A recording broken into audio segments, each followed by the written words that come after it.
yung food ko. Tapos alam mo yung gutom na gutom ka kasi hindi ka nag-breakfast. Yun yung breakfast lunch mo.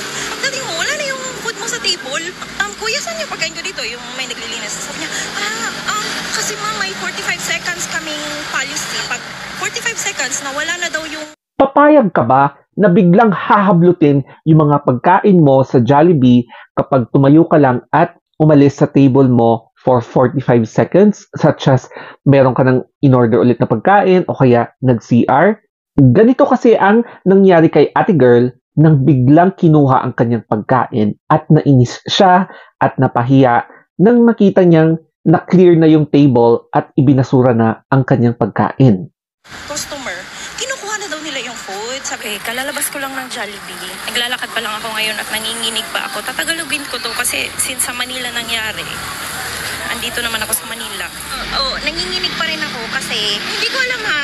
Correct me if mali yung parang logic ko. Okay, nag-order ako ng one piece, yung chicken sandwich plus drinks plus fries. Bayad pa ako ng upsize noon para large. And then, kumain ako. Okay? Tapos, while kakakagat ko lang nung chicken sandwich ko, kaiinom ko lang ng onte doon sa large ko na drinks at kakakain ko lang ng mga ilang piraso doon sa large ko na fries, tumawag yung TikTok delivery. Tapos sabi ko sa TikTok delivery, kuya, pwede bang paki-deliver dito banda sa may ganun kasi wala nga ako doon sa apartment, which is malapit lang naman yung bahay ko doon sa Jollibee. So, sige, sabi niya, sige ma'am, i-deliver ko. Naawa naman ako kay kuya kasi inabala ko pa, ganyan. Alam ko namang busy din siya sa pag-deliver. Nag-take out ako ng one-piece chicken lang naman. Pamili din kasi ako ng saging sa 7-Eleven. Inisip ko na ibigay ko dun sa delivery. Tumawag siya, na andun na siya sa may 7-Eleven. So, lumabas lang ako unti. Lumabas ako sa Jollibee. So, iniwan ko yung food ko sa table. Kasi nga, saglit lang ako. Inisip ko, saglit lang talaga ako. Kukunin ko lang yung delivery ko. Lumabas lang ako sa may Jollibee sa labas lang. Ako yung delivery ko. Binayaran ko si kuya. Binigay ko yung...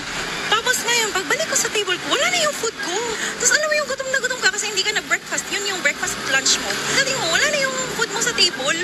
Tapos sabi ko, kuya, saan yung pagkain ko dito? May naglilinis. Sabi niya, kasi ma'am, may 45 seconds kaming policy. 45 seconds, nawala na daw yung customer.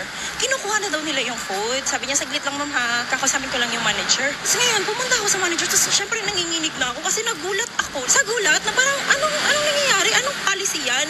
Tapos yun, kinausap ako ng manager, ma'am, sorry ma'am ha, kasi meron po kaming policy na 45 seconds, tinatanggal na po talaga namin yung food pag wala na yung...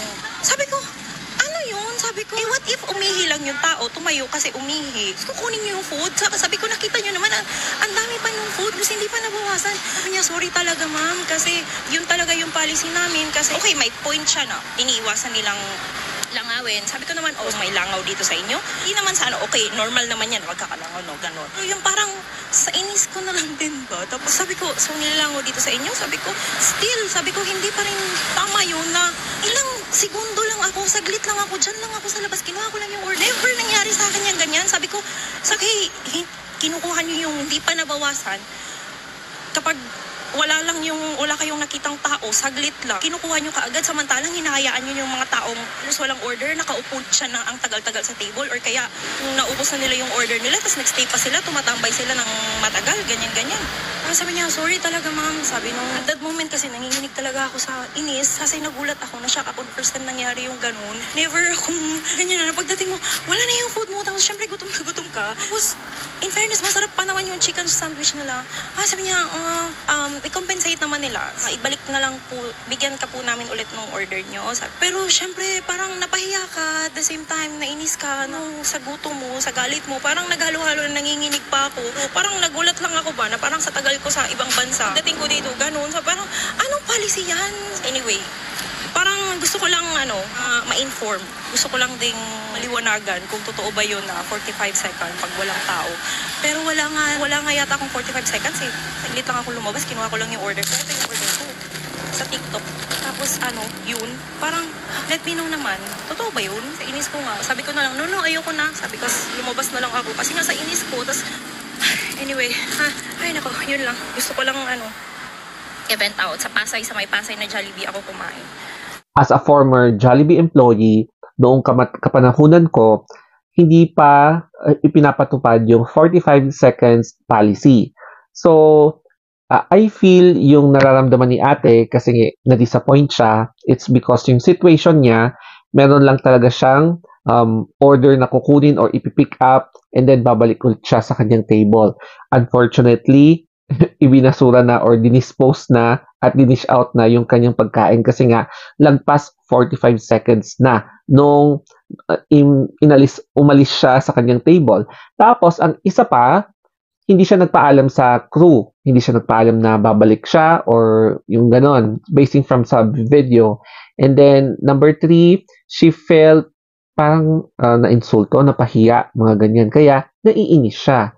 And yung isa naman dyan is, hindi talaga siya aware na merong 45 seconds policy. And even me, ngayon ko lang nalaman na meron palang ganitong policy. So, sa next video, gumawa ulit siya ng video wherein she apologized kasi nga, siguro out of emotions, kaya niya binend out yung feelings niya and inaamin din niya na hindi rin siya aware na meron palang 45 seconds policy. Ganun, nagulat ako, ganun. Which is, alam ko naman na may mali ako. Gusto kong maliwanagan kung totoo ba yung 45 seconds policy, ganyan. Internal policy nila yun. Hindi lahat ng customers, alam ko yun. I've learned my lesson talaga ng malala na humingi talaga ako ng pasensya sa Malaki talaga yung respeto ko sa mga crew. Yun lang naman. Parang aware na ako this time. Kailangan kong magpaalam. So, gumawa siya ng second video pero I think na-report ata yung kanyang TikTok because I'm not sure kung ano nangyari. Pero, ayun, at least nakuha ko yung second video and shinortcut ko lang kasi yung main point niya doon is apologizing for not being aware. So, I guess siguro kahit na nagbigay siya ng apology, yung 45 seconds policy ng establishment, I think will be subjected to siguro possible change kasi nga may mga instances na kagaya ng ganito na babalik naman talaga yung customer at may ginawa lang talaga siya sa labas na nag-pick up lang. And syempre, there are certain circumstances to consider such as paano kapag may nakaramdam na health problem sa CR, medyo natagalan o kaya umorder ulit tapos mag-isa lang talaga siya na wala talaga siyang kasama para bantayan yung food kahit na nilagay niya yung gamit such as bags. So, I'm not sure kung anong mangyayari sa 45 seconds policy na yan. Pero anyway, siguro yung nagsuggest dyan is for aiming to increase profit kasi nga 'di ba? Naiintindihan natin na kapag rush hour, ang dami talagang tao. So anyway, mapapa-Jollibee na naman ata ako kasi gustong-gusto ko talaga ng Jollibee din. Any food will do. Na usually pupunta ako doon mag-isa. So try ko nga din, baka aabutan din ako ng 45 seconds. So I'm not sure kung I'm going to try an experimental video kung i-dish out nga ba yung in-order ko after 45 seconds sa CR. So, tingnan na lang natin, no? Okay, so, follow me on my Instagram account, The Story of Anthony, ayan. And syempre, pati na rin sa YouTube, Facebook, TikTok, Twitter, and Threads. Thank you so much. Have a nice day, and sana no bashing. Mwah!